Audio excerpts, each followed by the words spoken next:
Bismillahirrahmanirrahim.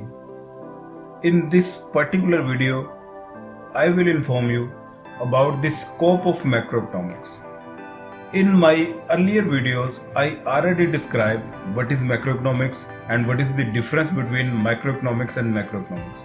In this video, I will focus just on the topic that is scope of macroeconomics. What is the scope of macroeconomics?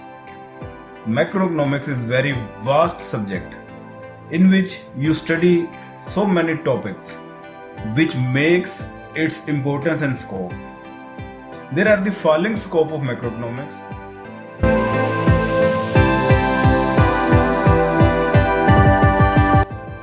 First of all, in macroeconomics you will learn what is national income. कौमी आमदनी क्या होती है, इसका मतलब क्या होता है, कौमी आमदनी रिप्रेजेंट क्या करती है, व्हाट इज नेशनल इनकम, ये इंटायरली आपको पता चलेगा macroeconomics.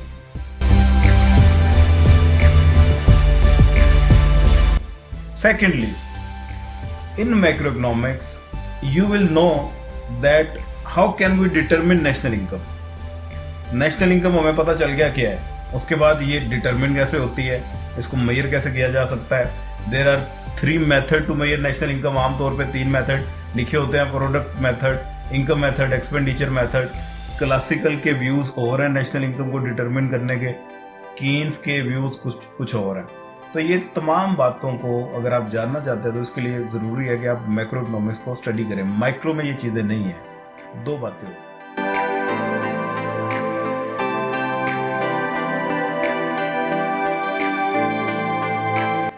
Third point is that national income पता चल गया, ये डिटरमिन कैसे होती है. अब इसमें फ्लक्चुएशंस कैसे आती हैं, क्यों आती हैं. 2014 की नेशनल इनकम कुछ और थी, 15 की कुछ और है, 16 की कुछ और है. इसमें उतार चढ़ाव क्यों आते हैं, एक कांस्टेंट वैल्यूज की क्यों नहीं रहती. अगर तो इसमें वेरिएशन आती है, how can we minimize the variation and fluctuations. 3 point.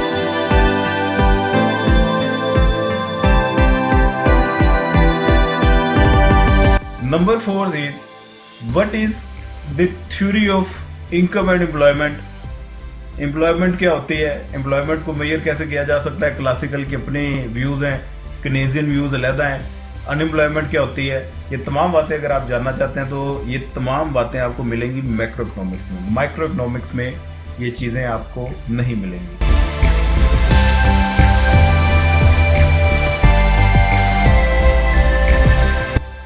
Number 5, theory of money.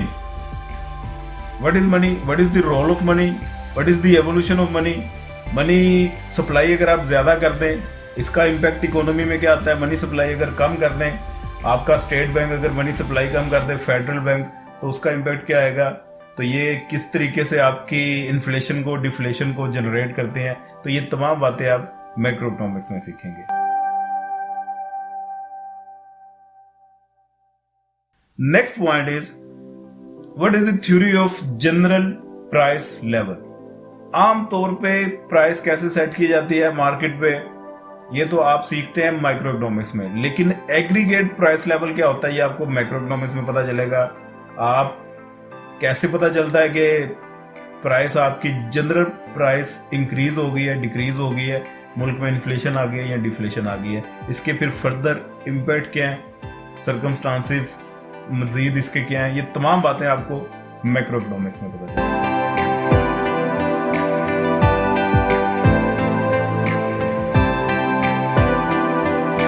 इसके अगली इसकी जो स्कोप है जी, वो है theory of economic growth.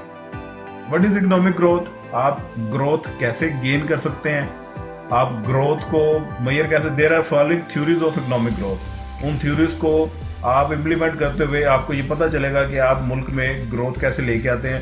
What is the difference between growth and development. Development कैसे लेके आते हैं, ग्रोथ कैसे लेके आते हैं. ये तमाम बातें आपको पता चलेंगी मैक्रो इकोनॉमिक्स में.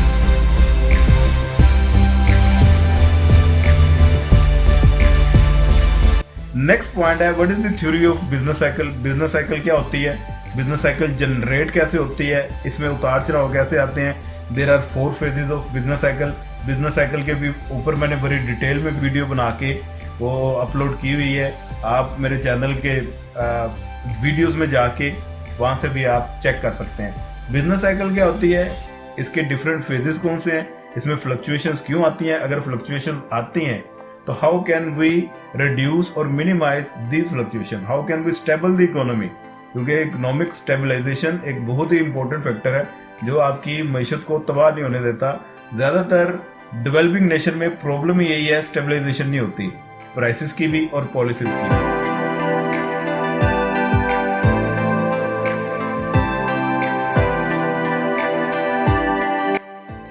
अगला पॉइंट जो इसकी स्कोप है मैक्रो इकोनॉमिक्स की, इसमें आपको पता चलता है what are the theories of, what are the different policies of government, जिसमें फिस्कल पॉलिसी है, मॉनेटरी पॉलिसी है।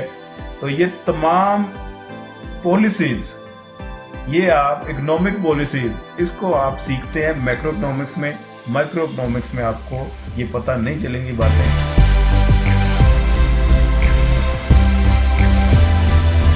और इसके अलावा इंटरनेशनल ट्रेड क्या होती है, बहुत ही अहम टॉपिक है।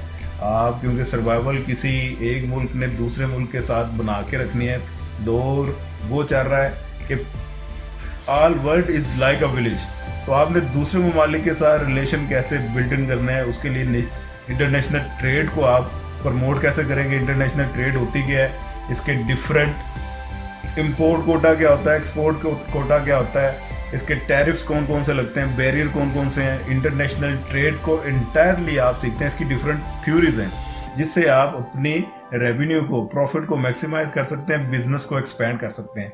तो ये इसके कुछ पॉइंट्स थे जो इसकी स्कोप को रिप्रेजेंट करते हैं।